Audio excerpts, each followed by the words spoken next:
চলুন আজকে দেখে আসি, এই বৃষ্টি হচ্ছে, দেখে আসি সজনা পাতা বড়া কীভাবে বানায় সেটা আজকে আপনাদের দেখাবো। কখনো খেয়েছেন কি না জানি না সজনে পাতা বড়া। আজকে আমি আপনাদের সজনে পাতার বড়া দেখাবো। এই যে কাঁচামরিচ, পেঁয়াজ, আদা রসুন, হলুদের গুঁড়া, লবণ আর একটু চিংড়ি মাছ আর ডাউল বাটা। এর মধ্যে এই যে সব দিয়ে দিলাম উপকরণ, সব একসঙ্গে দিয়ে এই যে পাতাটাও দিয়ে দিলাম, দিয়ে এখন সব একসঙ্গে মিক্সড করে নিয়ে বড়া তৈরি করব। গোটা গোটাই রাখবো সজনে পাতা, বাটার দরকার নাই, এইভাবেই করে নিতে পারবেন। দেখবেন খেয়ে অনেক ভালো লাগে। আজকে আপনাদের আমি দেখাবো সজনে পাতা বড়া কেমন হয় আর কেমন লাগে। কেউ যদি কখনো না খেয়ে থাকেন তাহলে আমার মতো এইভাবে করে বানিয়ে খেয়ে দেখবেন।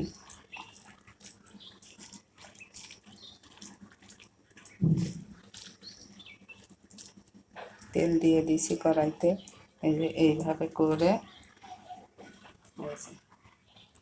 দিয়ে দিই বিসমিল্লাহ।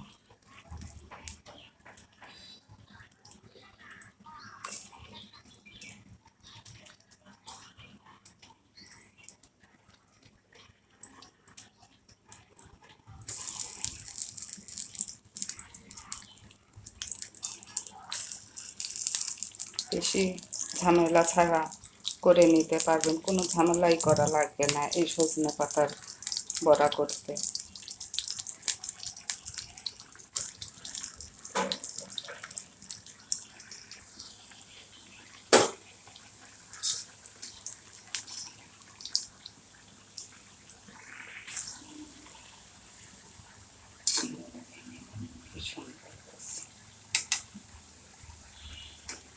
হয়ে গেছে, এখন তুলে নেব।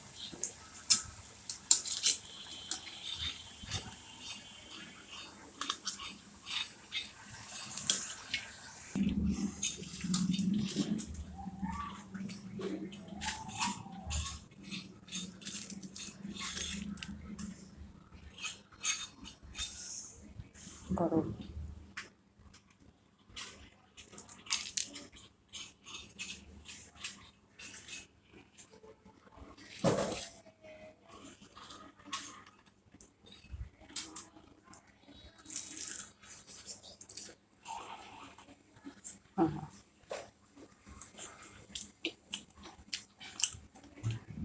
না খেলে কেউ বিশ্বাসই করবেন না এটা সজনে পাতার বড়া। কেউ বুঝতে পারবেন না, এত মজা হয়।